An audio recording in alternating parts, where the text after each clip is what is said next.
पाण्याचा पिंप पैसा कयामुळे माझी आमावे कांती माझी विनंती प्रेम भर तुझे कन्नेचे सासुमस मोठा कृपा पोटा आधी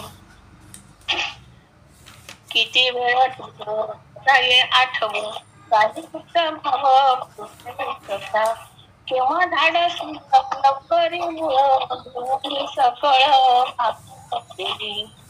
तुझे पक्षी राजा वंदिते पाय भेट ज्ञानेश्वर माय व्हावी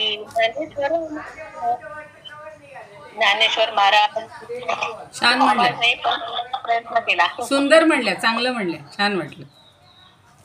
अजून कुणाला म्हणायचंय काही? आपल्याला पूर्ण खरं एक दिवस घ्यायला पाहिजे होतं, पण आज आता ह्या ओव्या संपवायच्या आहेत म्हणून, आणि जमलं तर मग उद्याला घेऊया, पण सगळ्यांची तयारी असेल तर. कारण शनिवारी आहे म्हणजे सोमवारी मी प्रवासाला कदाचित जाणार आहे, तर मग असं वाटतं की सोमवारच्या ऐवजी उद्याच घ्यावा थोडा वेळ, म्हणजे जो काही आपला वेळ असतो तो.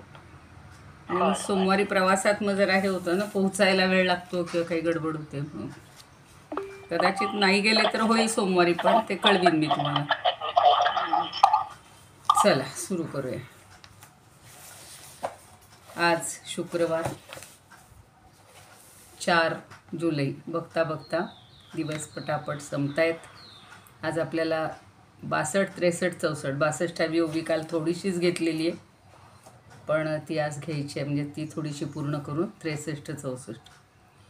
त्या 64व्या ओवीवर किंवा 63व्या ओवीवर सगळ्यांनी एवढं त्याच्या मागचं गूढ रहस्य किंवा त्याच्या मागची जी भावना आहे ती सगळी व्यक्त केलेली आहे. आपल्याला जेवढं होईल तेवढं आपण समजून घेऊया.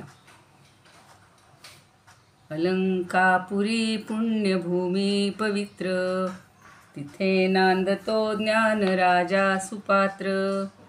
तया आठविता महापुण्यराशी, नमस्कार माझा श्री सद्गुरु ज्ञानेश्वरासी. नमो नंताय शुद्धाय कूटस्थायात्मने नमः. प्रेमांबुधिविहाराय ज्ञानराजाय ते नमः. माधुर्यरसकल्लोलां शिवशक्तिस्वरूपिणीं, अमृतानुभवार्थाय वंदे ज्ञानेशनंदिनीं. ज्ञानदेव गुरु ज्ञानदेव तारू, उतरिल पैल पारू ज्ञानदेव. ज्ञानदेव माता ज्ञानदेव पिता, तोडील भव व्यथा ज्ञानदेव. ज्ञानदेव माझे साय सोय रे धाय रे, जीवलग निर्धारे ज्ञानदेव. सेना म्हणे माझा ज्ञानदेव निधान, दाविली निज खूण ज्ञानदेवे. ज्ञानियांचा राजा गुरु महाराव, ज्ञानियांचा राजा गुरु महाराव. म्हणती ज्ञानदेव तुम्हाईसे, म्हणती ज्ञानदेव तुम्हाईसे. ज्ञानियांचा राजा गुरु महाराव. मज पामरा हे काय थोरपण, मज पामरा हे काय थोरपण. पायीची वहाण पायी बरी, ब्रह्मादिक जेथे तुम्हा ओळंगणे. ब्रह्मादिक जेथे तुम्हा ओळंगणे, इतर तुलने काय पुढे. तुका म्हणे नेणू युक्तीची या खोली, तुका म्हणे नेणू युक्तीची या खोली. म्हणून ठेविली पायी डोई, म्हणून ठेविली पायी डोई. ज्ञानियांचा राजा गुरु महाराज, ज्ञानियांचा राजा गुरु महाराज, म्हणती ज्ञानदेव तुम्हाईसे, म्हणती ज्ञानदेव तुम्हाईसे, ज्ञानियांचा राजा गुरु महाराज, ज्ञानियांचा राजा गुरु महाराज, ज्ञानियांचा राजा गुरु महाराज, ज्ञानेशोनुभवामृतं व्यर्चयच ज्ञानेश्वरं पूजये, ज्ञानेशेन निरूपिता सुमधुरं गीता नमो ज्ञानिने, ज्ञानेशात् परमार्थवित् सुचरितं ज्ञानेश्वरस्याद्भुतं, ज्ञानेशे लघुजीविते गुणगणे ज्ञानेश्वरत्वं कृती, ज्ञानेश्वरं त्वं कृती, ज्ञानेश्वरं त्वं कृती.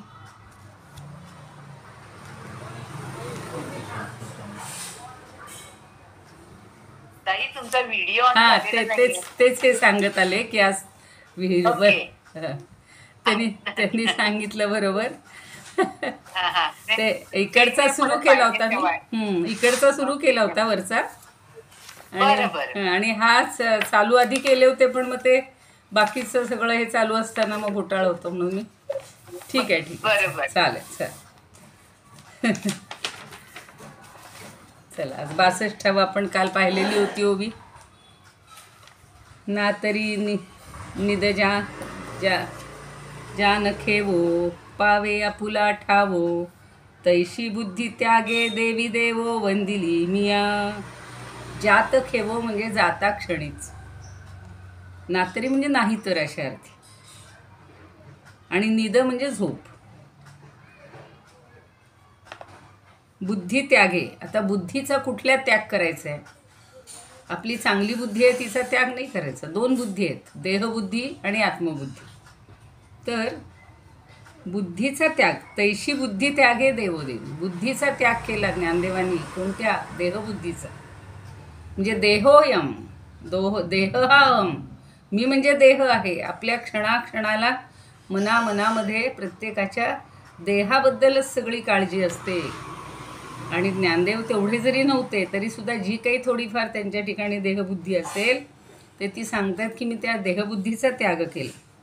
म्हणून नातरी निद जानखेव, जातखेव म्हणजे मला जाग आल्या आल्या, जाग येता क्षणीच, त्याच क्षणी पावे आपुला ठावो, आपल्याला आपलेपणाची जाणीव होते. आपुला ठावो म्हणजे आपलं कुठलं ठिकाण आहे, म्हणजे आपली काय परिस्थिती आहे, आपण कसे आहोत, आपण कोण आहोत, हे सगळं त्या क्षणी समजतं. सुंदर असा दृष्टांत दिलेला आहे, आणि हा रोज आपण अनुभवत असतो, सकाळी संध्याकाळी रात्री. म्हणजे जर आपण झोपलं असू, गाढ झोपेमध्ये आपल्याला विश्वाचं, जगाचं, आपल्या नातलगांचं, आपल्या घराचं, आपल्या देहाचं काहीही भान नसतं. पूर्ण आपल्याला विस्मरण झालेलं असतं. पण ती निद्रा संपता क्षणीच, निद्रा जाण्याचाच अवकाश कुठल्या तरी ठणकण आवाजानं तरी, किंवा त्या मनोरथ करणाऱ्या अगदी एका गरीब माणसानुसार, म्हणजे भिक्षा मागणाऱ्या माणसासारखं स्वतःच त्या माठावर, पीठ भरलेल्या माठावर लाथ मारतो आणि म्हणतो ती माझ्याकडं मी हाक मारल्या आली नसेल, मुलगा रडत असेल म्हणून मी तिला अशी लाथ मारीन, आणि ती लाथ मारते आणि त्याच्या अंगावर सगळं पीठ पडतं, तेव्हा तो जागा होतो. आणि मग त्याचे सगळे मनोरथ ढासळून जातात.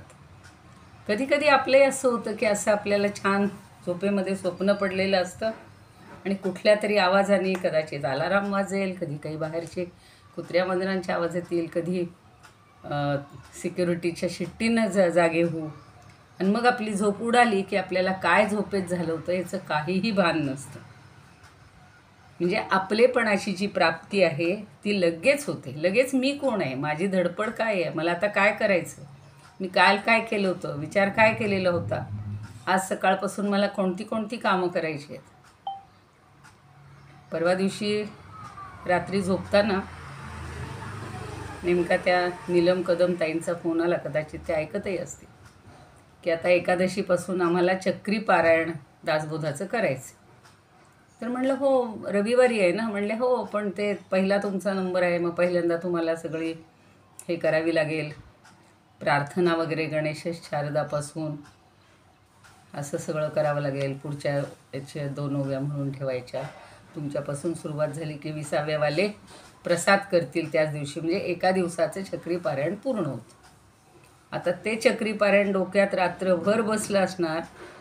पहाटे ताडकन उठले की मला पहिलं पारायण करायचे, शिवाय एकादशी आहे म्हणजे गीतेचं पारायण करायचे, 5:15ला ज्ञानेश्वराचा हे आहे, क्लास आहे म्हणजे तोही करायचा आहे. इतकी उठले पटकन. म्हणलं चला आता आपल्या हातात वेळ कमी आहे आणि आता दासबोध हातात घेणार. तेवढ्यात लक्षात आलं की आज कुठे आहे एकादशी. आज तर कालचा तो गुरुवार होता, गुरुवार आहे, अजून 3 दिवस अवकाश आहे. पण आपल्याला जागं झालं की मग आपल्या सगळ्या आपलेपणाची जाणीव होते. हे मी मुद्दाम माझं उदाहरण दिलं की ही घटना अशी घडते. तसं आज काय करायचं हे आपल्याला जागं झालं की लगेच आपलेपणाची जाणीव होते. तैशी बुद्धी त्यागे देवोदेवी वंदिली मिया. पण ही जी सगळी आपलेपणाची जाणीव आहे, मीपणाची जाणीव आहे, तिचा पूर्णपणे त्याग करून टाकला. ही देहबुद्धी मी सगळी त्यागून टाकली. बुद्धी त्याग एवढ्या एका शब्दावर कितीतरी बोलता येईल. किती प्रकारची बुद्धी आपला विचार करत असते. आणि म्हणून त्या बुद्धीचा त्याग करून मी देवोदेवीला वंदन केलं आहे. 64 म्हणजे आता ह्या 62 ओव्यापर्यंत म्हणजे 61 ओव्या झालेल्या आहेत. सुरुवातीला त्यांनी वंदन करायचं म्हटलेलं आहे, वंदन केलेलं आहे आणि आता शेवटी पुन्हा वंदन करतात. तर ते वंदन का करतोय मी, की माझ्यातला हा सगळा मी तूपणा नष्ट व्हावा, संकुचितपणा नष्ट व्हावा. आणि आता ती देवोदेवी म्हणजेच मी त्यांचाच अंश आहे. त्यांच्यामध्येच मी हे होऊन जावं, एकरूप होऊन जावं म्हणून समावेशन शब्द वापरलेला आहे. तर मी देवोदेवीला वंदन का केलं ते त्यांनी सांगितलं. मग ते पुन्हा 64मध्ये गुलाबराव महाराज म्हणतात, निद्रे माझी जैसी काही आपुली आठवणची नाही. काही होती का झोपेत आठवण? काही नव्हती. आणि तोही हेही म्हणता नये, आणि नाही हेही म्हणता नये. म्हणजे आठवणही नव्हती किंवा मी नाही काहीच म्हणता येत नाही. मी होतो, मी नाही, मी आहे, काहीच झोपेमध्ये म्हणता येत नाही. तैसी बुद्धी संकेती गेली, कृष्ण आणि प्रीती एक झाली. पण त्यांची अवस्था काय आहे? अहो ते मोठे दिव्य आहेत, संत आहेत. ते म्हणतात बुद्धी संकेती गेली, बुद्धीला तो संकेत झाला. कृष्ण आणि प्रीती एक झाली. अहो कृष्ण आणि कृष्णावरची प्रीती एकरूप झाली, एकच झाली. मग ध्येयत्वे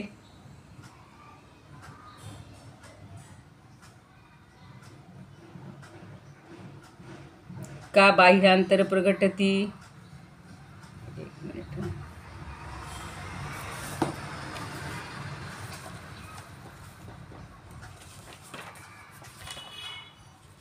एखादा शब्द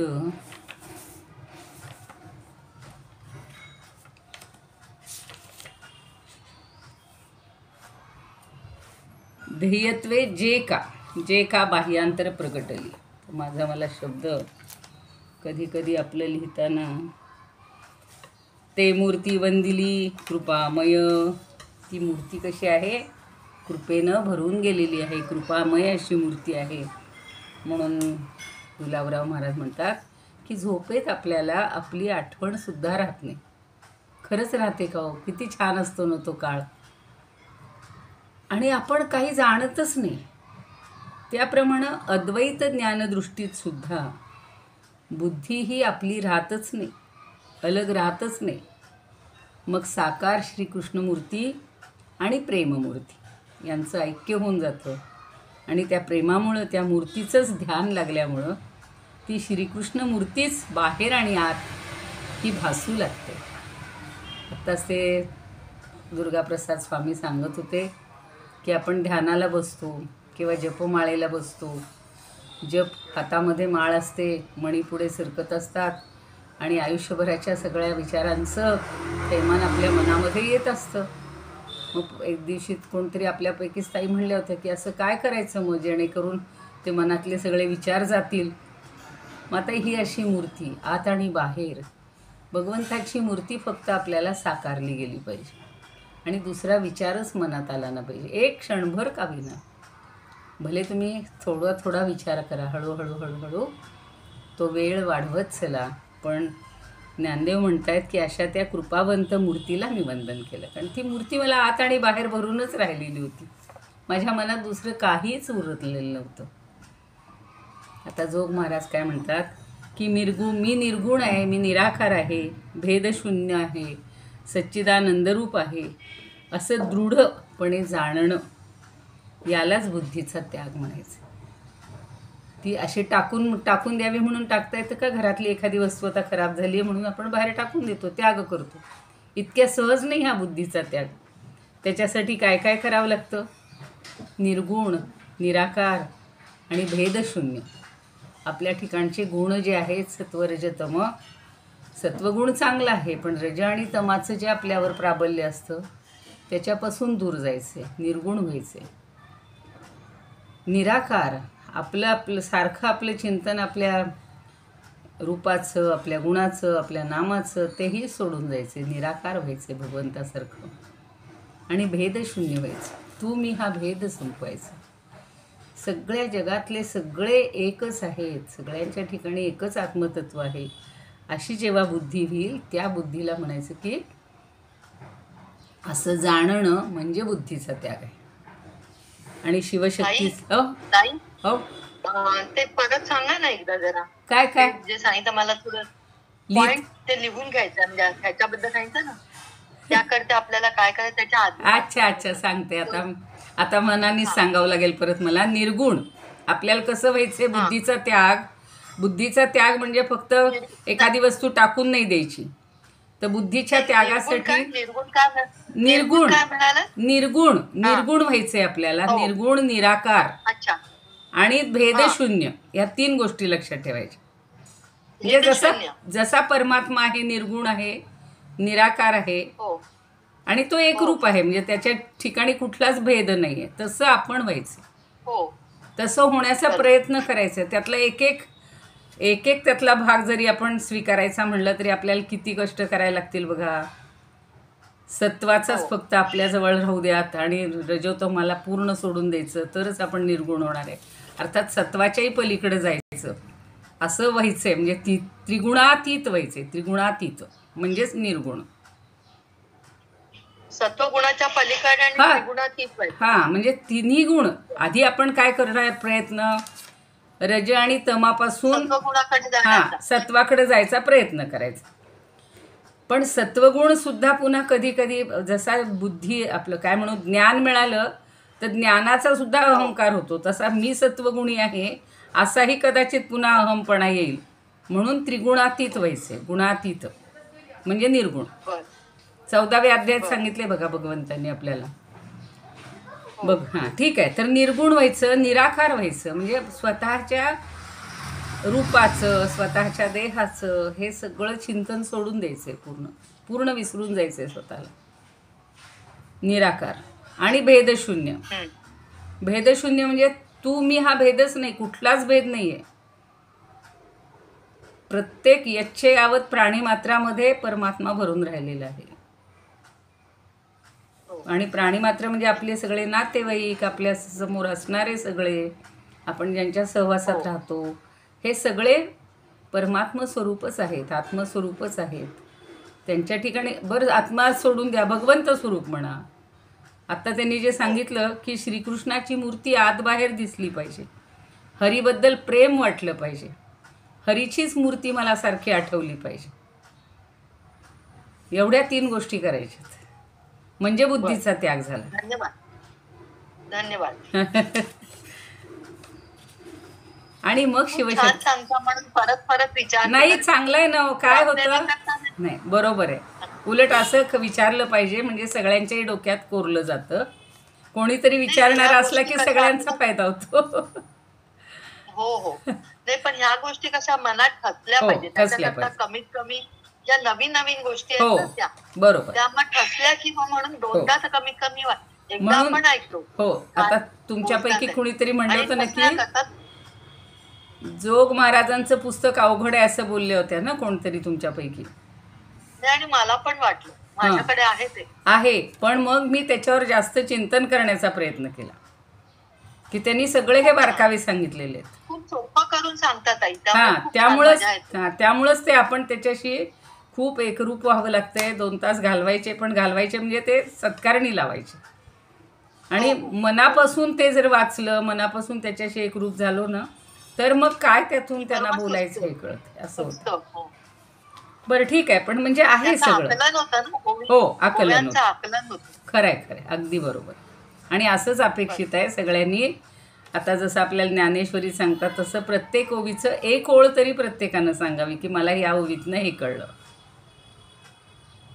बघू आता हे सगळं समावेशन झाल्यावर जरी आपण गुरूंच्या स्तवनाकडे जाणार असलो तरी एक एक ओवीवर एकेकाने पहिल्यापासूनच्या सुरुवात करू. म्हणजे 1-2 मिनटं सगळ्यांसाठी आपण ठेवत जाऊया, नाही का? प्रत्येकाने हां, ज्यांना शक्य आहे त्यांनी बोलायचं. बाकीच्यांनी प्रत्येकाला शक्य आहे. ज्याच्याकडे पुस्तकच नाही त्यांच्याबद्दल नाही मी बोलणार. बरं, हे अगदी सोपं होतं. आणि असा बुद्धीचा त्याग करून सच्चिदानंद शिवशक्तीला मी वंदन केलं. किती त्यांनी कष्ट केले असतील हो. त्यांना किती यातना, आपण जे पाहिल्यात त्यांच्या यातना भोगल्या आहेत, पाहिलेल्या आपल्याला सहन होत नव्हत्या, पण ते त्याच्या पलीकडे गेल्यामुळे त्यांना काहीच जाणवत नव्हतं. तसं आपल्याला कधी होता येईल तो प्रयत्न चाललाय आता.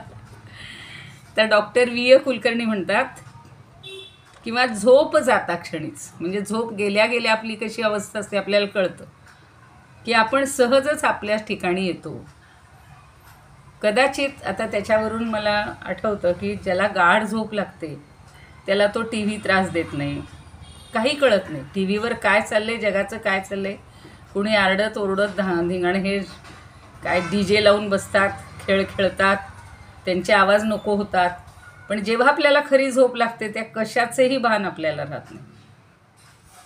पण ती संपली की आपण पुन्हा पूर्ववत होतो आणि आपलं सगळं जे स्थान आहे ते आपल्याला कळतं की हा माझा देह, मला आज हे करायचं. मी आत्ता मगाशी म्हणलं तसं सगळ्या कामांची आठवण होते, सगळ्या अभ्यासाची आठवण होते.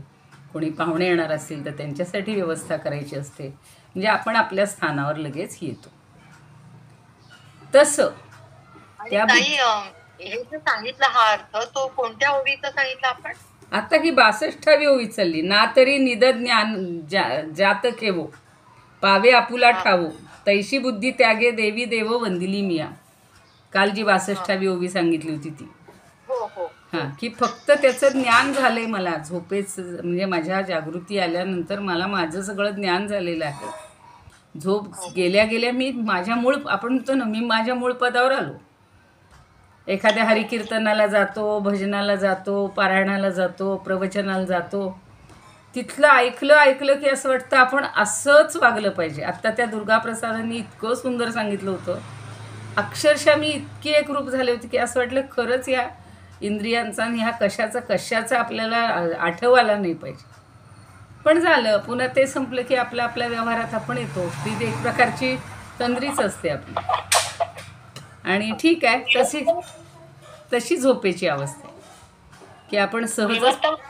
हां, विवर्त म्हणजे काय? विवर्त म्हणजे भोवरा. भोवरा अच्छा. म्हणजे अर्थात ती एक टर्म पण आहे ह्याच्यातली, वेदांतातली.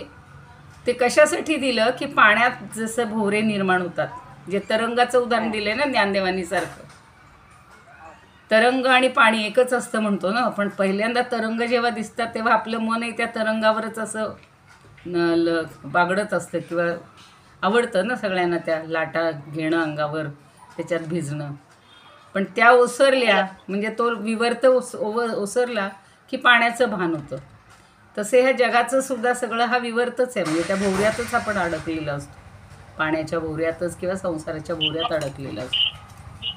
मग्न बुद्धी चिदाभास ही सर्व माझ्या आत्मस्वरूपी विवर्त आहे. जोग महाराजांनी. हा त्यांनी म्हणलंय ना पुढे.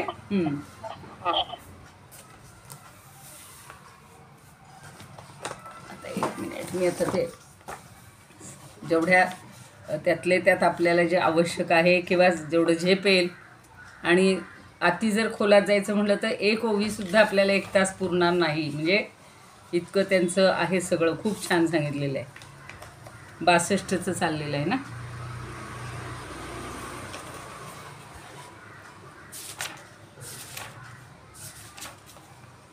त्याच्यावर ते खूपच बोललेले आहेत.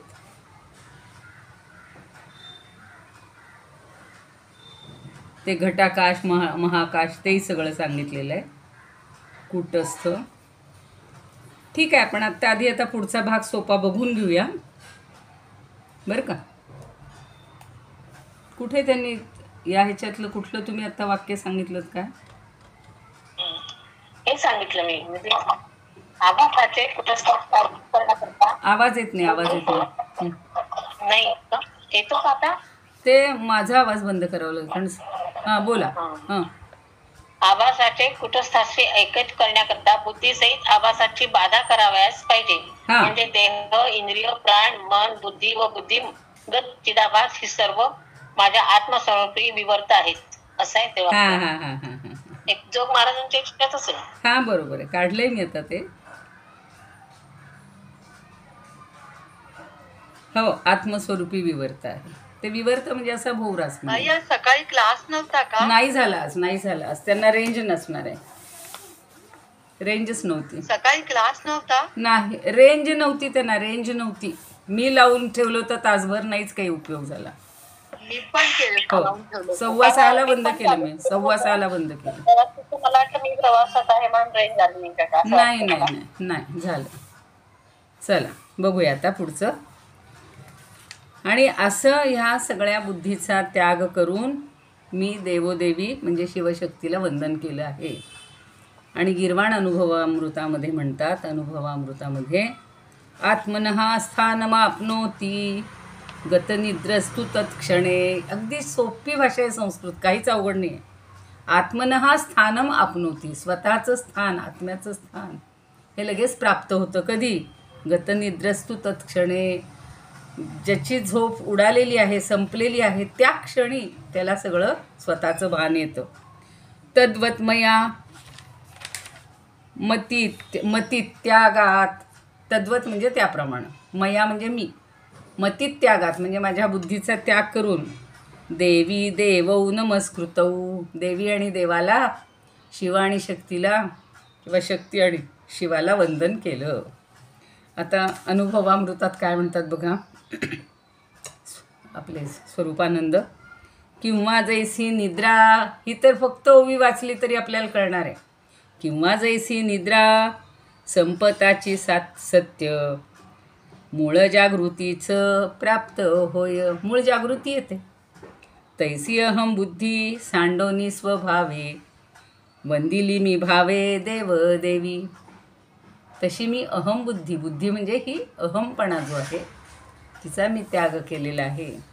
आजचा मी श्लोक टाकलेला होता बघा, थोडासा वाचला असेल कुणी मनाच्या श्लोकातला, तर तिथेही त्या अहंकाराचंच सगळं समर्थांनी सांगितलेलं. आता डॉक्टर मानसी कणेकर काय म्हणतात बघा, की ही जी घेरणारी झोप आहे बघा, काही वेळेला खाल्ल्या किंवा जेवल्या इतकी झोप येते, घेरलं म्हणतो आपण, पण ती घेरले आणि झोपल्यावरही आपण पूर्ण झोपेतच असतो. ती घेरलेली झोप संपली की माणूस जसा आत्मभानावर येतो, सगळ्याची जाणीव होते आपल्याला. आणि जाणीव झाली की पुन्हा अहम मम हे सगळं सुरू होतं. अहम म्हणजे मी आहे, मम म्हणजे हे सगळं माझं आहे, माझी बुद्धी ही निर्माण होते. पण मी तिचा त्याग करून मी शक्तियुक्त शिवाचं वंदन केलं. असं मी करून या शक्तियुक्त शिवाचं वंदन केलं. तर वामनराव देशपांडे काय म्हणतात, सोपं आहे अगदी. आता यांच्या पद्धतीनं अगदी लगेच कळतं की जोपर्यंत आपण गाढ निद्रेत असतो तोपर्यंत आपण आपल्याला विसरून जातो. हा आहे की नाही अनुभव प्रत्येकाला हा अनुभव आहे. आणि आपण स्वप्नांच्या दुसऱ्या सृष्टीत असतो. काही वेळेला तर काहींना स्वप्नांनीच ग्रासलेलं असतं की आपण आपले असून नसतोच. म्हणजे ती आपली सृष्टीच नसते, स्वप्नाची सृष्टी असते. आपण आपलं अस्तित्व हरवून बसतो आणि त्या अस्तित्वाला शोधण्याकरता आपल्याला पुन्हा पुढे विश्वास काय म्हणून आपण प्रवास करावा लागतो का आपल्या विश्वात येण्यासाठी? तर नाही. झोप संपली, स्वप्न संपलं की पुन्हा आपण आपल्या ठिकाणी येत असतो. म्हणजे जाग येणं. आता हे तत्त्वज्ञानाच्या दृष्टीनं काय म्हणायचं ते बघा. ही निद्रा म्हणजेच आपलं अज्ञान आहे आणि जाग येणं म्हणजे आत्मज्ञान होणं, असा त्याच्यातला मथित अर्थ आहे किंवा दडलेला अर्थ. तर त्या निद्रेमध्ये आपण रमून म्हणजे काहीच आपल्याला असं हे नसतं, पण आत्मभान झालं, आत्मजागृती झाली, जाणीव आली की मग आपल्याला सगळं काय करणं योग्य आहे, काय करणं अयोग्य आहे हे सगळं समजतं.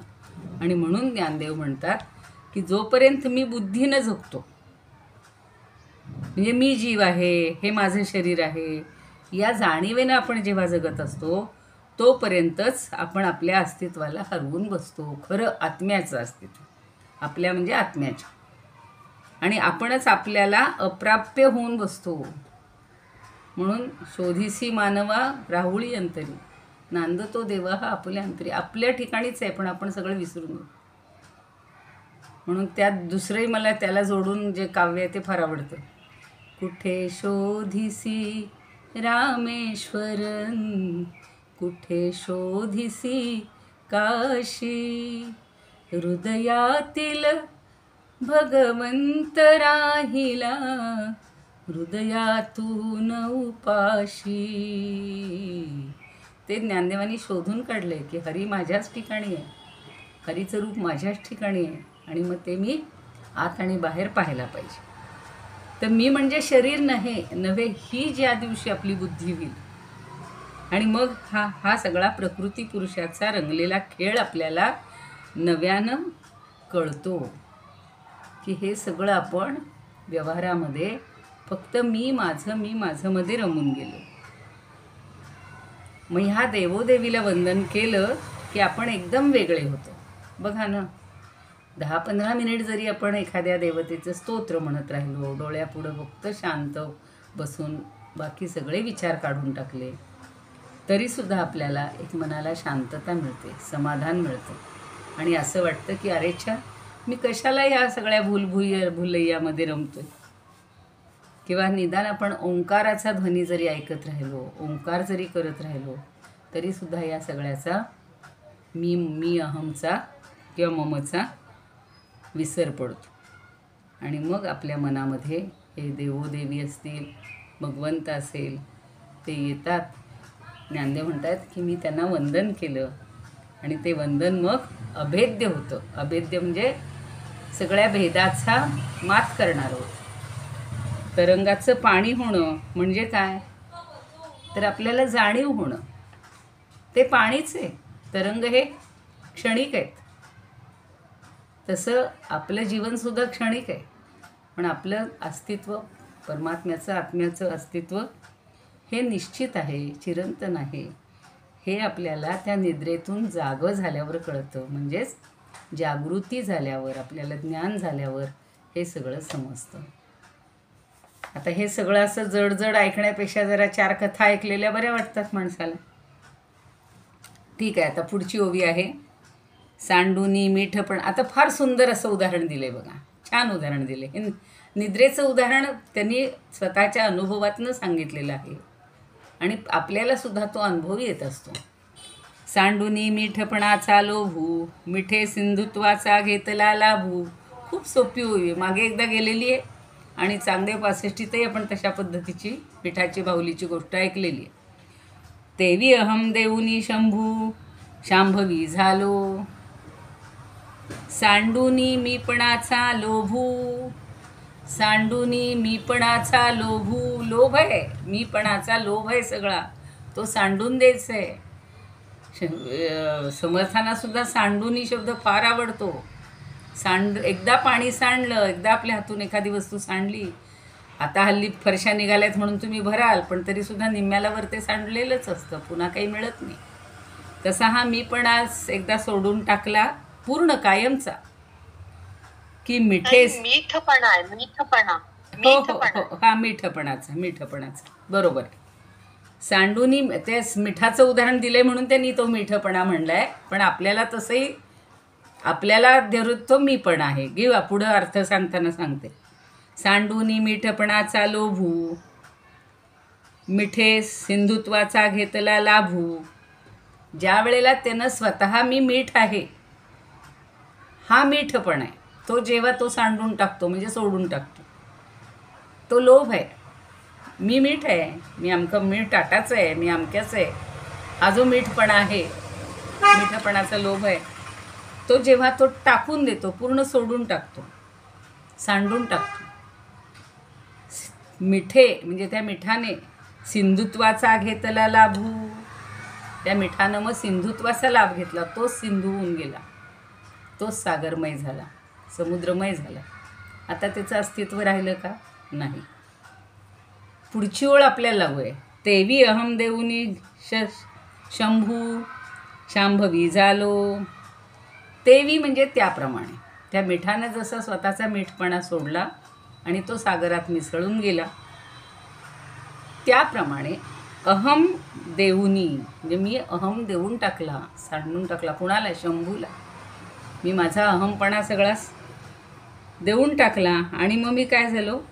शंभू शांभवी झालो. हे दोन्ही शब्द करा. आता तिथे ती ओवी असते म्हणून तिथं उभा दंड दिलेला असतो, पण म्हणताना असं म्हणायचे शंभू शांभवी झालो, म्हणजे मीच शंभू आणि शांभवी झालो, म्हणजे मी दोन्ही झालो, एकरूप झालो. मी शंभू शांभवीशी एकरूप झालो.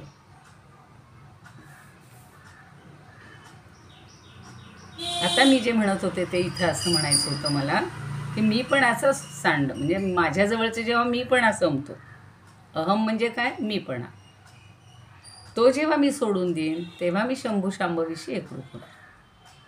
आणि जोपर्यंत बघा ना, प्रकृती पुरुष ना, हा प्रकृती. आता शंभू शिवशंभू ही नावं त्यांनी सगळी 14 प्रकारची दिलेली आहेत, पण शिवशंभू म्हणजे प्रकृती पुरुष. आणि हां हो हो तेच आहे.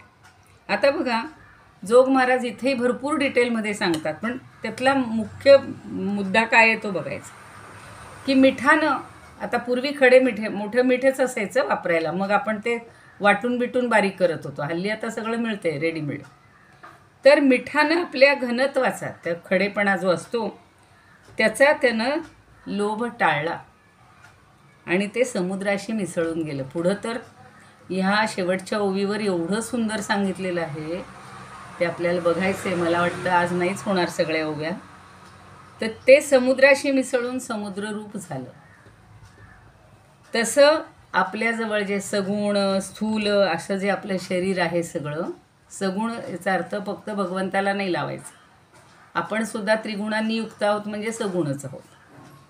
तर अशा आपल्या शरीराचा आणि पूर्वी ज्या झालेल्या ओव्यांच्या अर्थात सांगितलेल्या सगळ्या विचाराचा, त्याचा विचार करून, त्याचा अभ्यास करून देहाहंकार टाकून द्यायचा, देहाबद्दलचा अहंकार, आणि तोच फार आड येतो. आणि आपण कसे आहोत?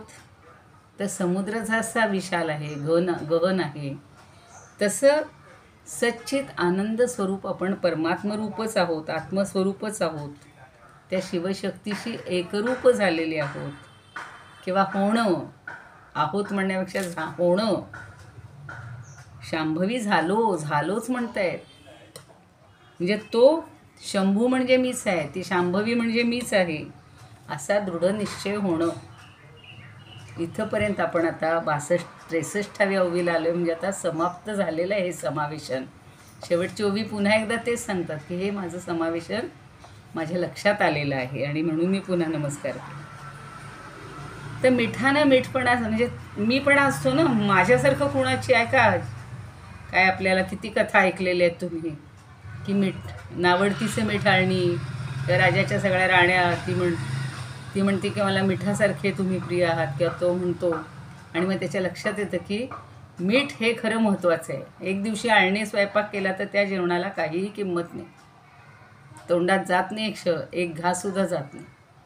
तसा तो मिठाला म्हणून मी पण आलेला आहे की माझ्याशिवाय कुणाचं जेवणाला मजा नाही आहे. पण त्यानं जेव्हा त्याचा लोभ सोडला आणि जेव्हा तो समुद्रामध्ये मिसळून गेला, सिंधू एवढं जेव्हा त्याचं ते मिठाची एवढासा खडा असेल, एवढीशी बाहुली असेल, ती सिंधू एवढी जेव्हा झाली, तसा आपण अहमपणाचा पूर्णपणे त्याग करायचा आणि मीच प्रकृती पुरुष झालो असं समजायचे.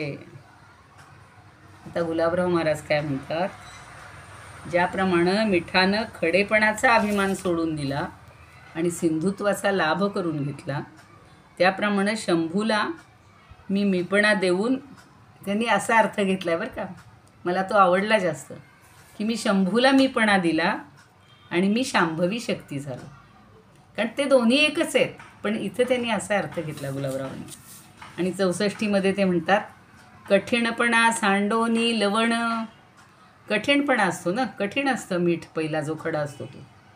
स्वये समुद्र झाले आपण, तैसे तोडोनी ज्ञान.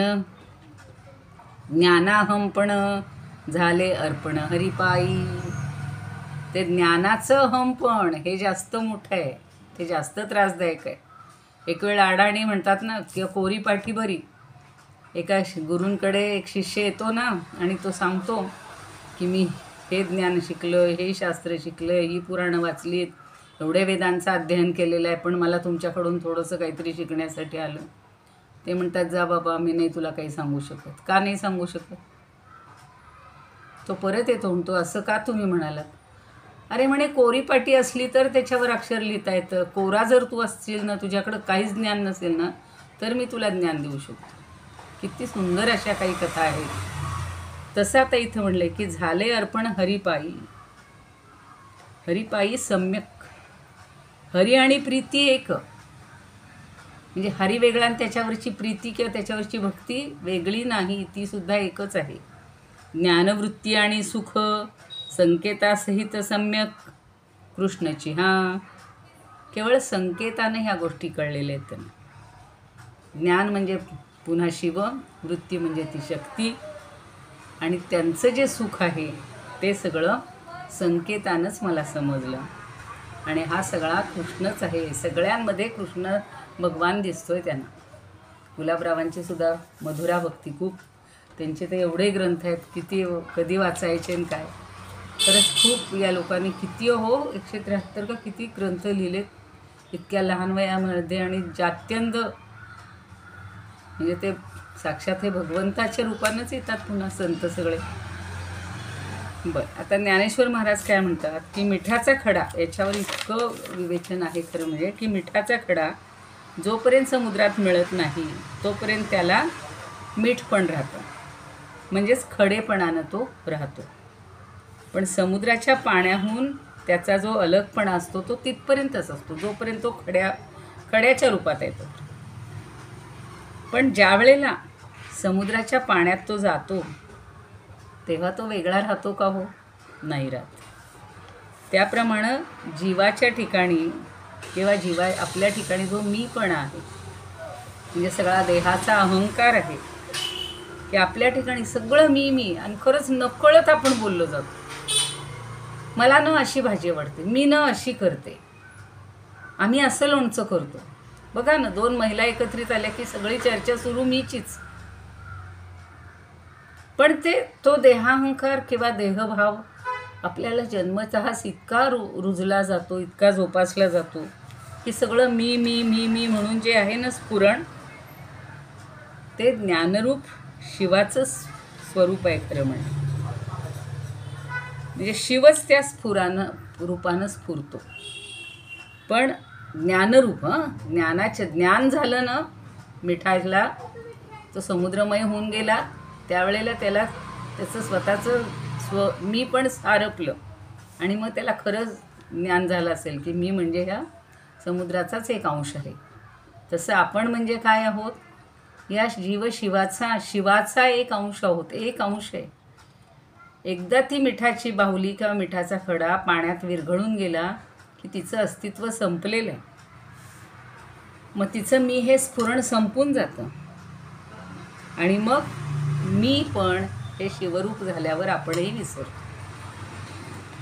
मग मी म्हणलं होतं ती एक ओळ, जीव शिव दोन्ही एक रूप झाले. ते दोन्ही एकरूप होतात, म्हणजेच त्यांचं ऐक्य होतं या सगळ्या देहादी पदार्थांशी. आणि देहाशी ऐक्य करणाऱ्या मीच त्याला अहंकार म्हटलेलं आहे. देह आणि देव एकच अक्षर वेगळं आहे बघा. देहाशी ज्याचं ऐक्य घडतं तिथे अहंकार आहे, मी पण आहे. आणि देवाशी जेव्हा हे घडतं तर तो अहंकार ज्ञानाचा जरी असला तरी शिवरूप झाल्यानंतर त्या मीचं विस्मरण होतं आणि इथं देहाचं स्मरण असतं. जेव्हा आपण देहाचंच अज्ञानामुळं सतत, म्हणून ज्ञानदेवांनीच वर्णन केलेलं आहे. देह हाडाची मोठी मी म्हणून पोटाळी, मोळी म्हणले होते. देह हाडांची मोळी मी म्हणून पोटाळी, मी रूपाने स्फुरणरूप देहावर मीपणा बसतो. आणि ही सगळी जीवदशा आहे. आत्म्याला किंवा शिवाला विसरल्यामुळं आपण देहावर प्रेम करतो. सगळं जे देहमयच झालेला असतो. तो अहंकार गाळी पदार्थू हा, म्हणजे तो अहंकार गाळून टाक. पदार्थू हा म्हणजे अहंकार नावाचा पदार्थ तू गाळून टाक, बाकी सगळं तुझ्याकडं चांगलं आहे. म्हणजे आपण जीव शिवरूप होऊन जाऊ. आता ज्ञानदेवच 6व्या अध्यायात छान म्हणतायत बघा. 6वा अध्याय आपण शिकलेलो आहोत, आता विस्मरण झालं असेल. जैसा किडाळाचा दोष जाये तरी पंधरे तेची होये, तैसा जीवा ब्रह्मत्व आहे संकल्प लोपी. पण संकल्प लोपलाय आपला, त्यामुळं जीवच ब्रह्मत्व आहे हे कधी कळतं? जसं सोन्यामधला किडाळ म्हणजे जो दोष असतो, मिसळलेला अशुद्धपणा असतो, तो त्या अग्नीत टाकल्यावर शुद्ध होतो. तसं आपलंसुद्धा ज्ञानाग्नीमध्ये सगळं, ज्ञानाग्नी सर्व कर्माणी भस्मसात कुरुते अर्जुन भगवंतांनी सांगितले, त्याच्यावरच हे ज्ञानदेव सांगतात. तैसा देहा हंकार नाथिला, हा समूळ जयाचा नाशिला, तोची परमात्मा संचला आथीचा आहे. परमात्मा तेव्हाच संचार करणार आहे आपल्या ठिकाणी, म्हणजे आपल्याला दिसणार आहे. कधी? हा देहाहंकार पूर्ण नाशून टाकू, नासला जाईल तेव्हा.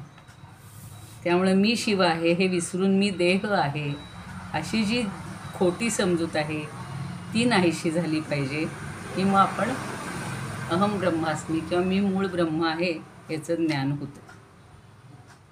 खूप खूप जणांनी इतकं जीव म्हणजे ज्ञानेश्वर आणि शंकराचार्य तसेच समर्थसुद्धा, की पूर्ण वेदांताचाच अभ्यास त्यांनी किंवा वेदांत तत्त्वज्ञानच त्यांनी आपल्या अंगी मुरवलं होतं आणि आपल्याला सुद्धा तेच सांगत असतात. आता गिरवाण बघूया आपण. त्यक्त्वा लोभ महंताया सैंधवम सिंधुतामियात. बघा, लोभ आणि अहंता या दोन गोष्टी सोडून सैंधवम सिंधुतामियात, सैंधव म्हणजे मीठ, हे सिंधुताम इयात म्हणजे प्राप्त होतं, ते सिंधुत्वाला प्राप्त होतं. तथैवाहम मतित्यागात अभवम सांब शंभुभाक. त्याप्रमाणे मी सुद्धा माझ्या मतीचा देहबुद्धीचा त्याग केला आणि मग या त्यागामुळं अंब म्हणजे आंबेसह, म्हणजेच त्या भवानीसह शंभुभाक मी शंभू झालो, जे दोन्ही मीच झालो. आणि अभंगानुभवात म्हणतात, मी हे मीठपण आपुले सांडोन राहावे होऊन सागरची, तैसा झालो मीही शिवशक्ती रूप मुळी होता लोप अहंतेचा.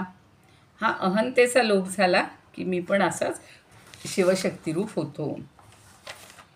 आणि वामनराव देशपांडेंचं म्हणू ऐकू आणि मग इथे थांबू. मला वाटलं होतं नाही असतील ह्या ओव्या होणार. पुन्हा तेच की मिठाचं, वामनराव त्याच्या रंगाकडं जास्त बघतात, की मिठाचं शुभ्रत्व किंवा शुभ्र अस्तित्व जोपर्यंत पाण्यात मिसळून गेलं नाही तोपर्यंतच असतो. पूर्वी खडे मीठ जरा काळसर असायचं, आठवत असेल. हल्ली सैंधव आणि हे घेतलं जातं त्याचे रंग वेगळे असतात. पण शुभ्र मीठ मिळायला लागल्यावर माणसाला मिठाचं रंग माहितीच नव्हता. पण आता ते सांगतायत की शुभ्र मीठ आहे, त्याचं अस्तित्व कुठपर्यंत आहे, जोपर्यंत सिंधू सागराच्या पाण्यात मिसळून जात नाही तोपर्यंत. आणि मग ते एकदा समुद्रात मिसळलं की समुद्राहून भिन्न राहत नाही. वेगळे पण त्याला दिसतच नाही, त्याला ते अस्तित्व आहे तोपर्यंतच वेगळेपण आहे. आणि समुद्रात सामावून गेलं की स्वतःचं सगळं संपलं. त्या अथांग समुद्रा एवढा तो एवढासा कण होतोय बघा ना. अथांग समुद्रामध्ये एवढासा खडा, त्याचं काय हो अस्तित्व आहे. तसं एवढ्या मोठ्या भवसागरामध्ये, हा भवसागर आहे ना, त्या भवसागरामध्ये तुमच्या आमच्यासारखा प्रत्येकाचा एक छोटासा मिठाचा खडा विरघळून गेला तर आपण त्याचेच एक रूप होणार आहे ना, अंश होणार आहे ना. आपलं पण काहीच राहणार नाही. म्हणून ज्ञानदेव म्हणतात की जोपर्यंत मी त्या मिठासारखा वेगळा होतो तोपर्यंत मी अहंभावानं जगत होतो. ज्ञानदेव स्वतः म्हणतायत. आणि शिवशंभूपासून मी वेगळा होतो, पण माझं वैयक्तिक अस्तित्व ज्या क्षणी संपलं, वैयक्तिक अहमपण संपलं, त्या क्षणी मी शिवस्वरूप अथांग झालो. आणि याला माझा मीपणा संपून माझं आता काहीच हरवलंही नाही, कारण मी आता शिवरूपच झालो. मला काय, माझं पण संपलंच सगळं. म्हणून ते स्वरूपानंदांच्या फार छान आहेत, तुम्हालाही आठवत असेल. माझे माझे लोप पाऊ दे, तुझे तुझे उगवू दे, तो मी सहजपणे कळू दे. तो मी म्हणजे तो परमात्मा म्हणजे मी आहे, हे मला सहज कळू दे. सगळ्या संतांच्या एवढ्या रचना सुंदर आहेत. थांबूया आपण इथेच, कारण 64वी ओवी आज होणार नाही, ती उद्या घेऊ, म्हणजे उद्याला समाप्ती होईल. शक्यतो घेण्याचा प्रयत्न करते.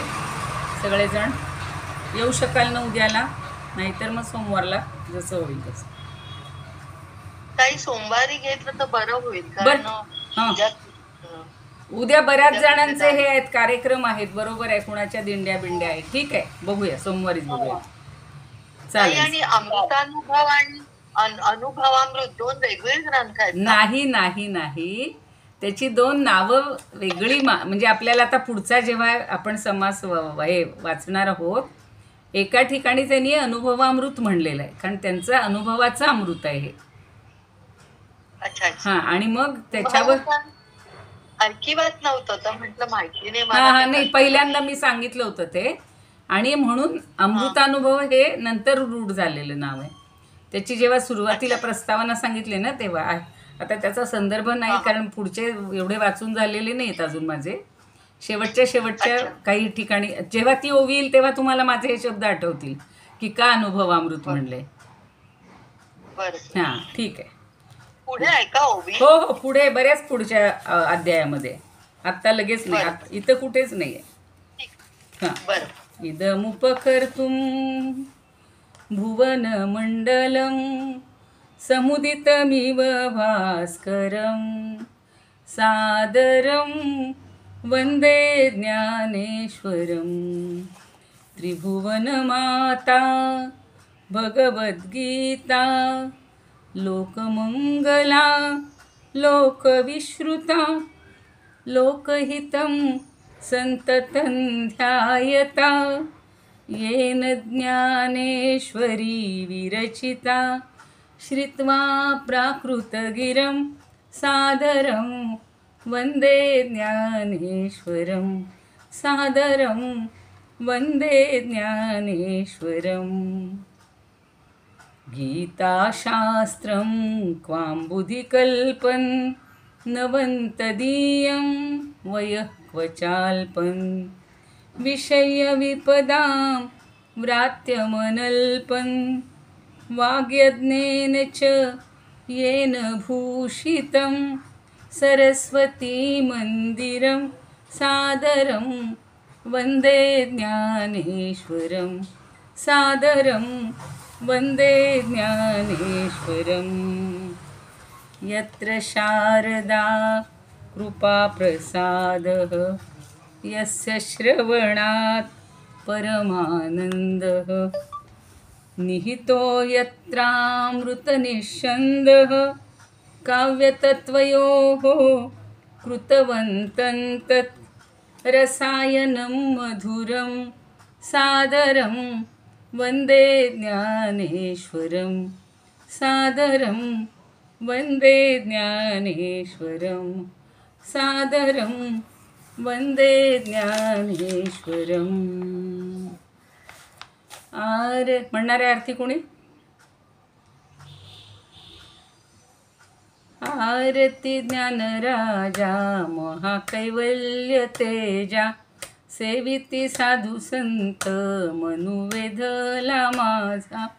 आरती ज्ञानराजा लोपले ज्ञान जगी हित नेणती कोणी. अवतार पांडुरंग नाव ठेविले ज्ञानी. आरती ज्ञानराजा कनकाचे ताटकरी उभ्या गोपिका नारी. नारद तुंबरू हो सामगायन करी. आरती ज्ञानराजा प्रगट गुह्य बोले विश्वब्रह्मची केले. राम जनार्दनी पायी मस्तक ठेविले. आरती ज्ञानराजा महाकैवल्य तेजा सेविती साधू संत मनुवेधला माझा. आरती ज्ञानराजा ज्ञानेश्वर महाराज की जय. पंढरीनाथ भगवान की जय. जय तू श्रीकृष्ण, जय तू ज्ञानेश्वर. पुन्हा एकदा सर्व श्रोत्यांच्या हृदयस्थ परमात्म्याला वंदन करते आणि आजची सेवा ज्ञानदेवचरणी अर्पण करते, समर्पित करते. धन्यवाद.